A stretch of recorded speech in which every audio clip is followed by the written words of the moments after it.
بسم اللہ الرحمن الرحیم۔ السلام علیکم دوستو۔ ایک چھوٹے سے گاؤں میں علی نام کا ایک لڑکا رہتا تھا۔ وہ بہت غریب تھا لیکن دل کا بہت نرم اور رحم دل۔ روزانہ صبح وہ گاؤں کے باہر والے کنویں سے پانی بھر کر بزرگوں کے گھروں تک پہنچاتا، بغیر کسی صلے کے۔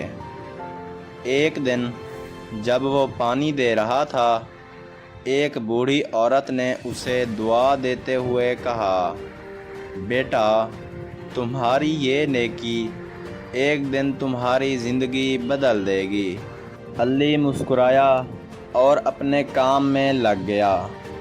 چند دن بعد گاؤں میں ایک امیر تاجر آیا جو کسی ایماندار نوجوان کو اپنا کاروبار سونپنا چاہتا تھا۔ جب اسے علی کے بارے میں بتایا گیا تو وہ اس سے ملا اور فوراً پہچان گیا کہ علی ہی وہ شخص ہے جسے وہ ڈھونڈ رہا ہے۔ چند ہی سالوں میں علی ایک کامیاب تاجر بن گیا، لیکن اس نے کبھی اپنی پرانی عادت نہیں چھوڑی۔ اب بھی وہ ہر صبح کچھ بزرگوں کے گھروں میں پانی بھجواتا۔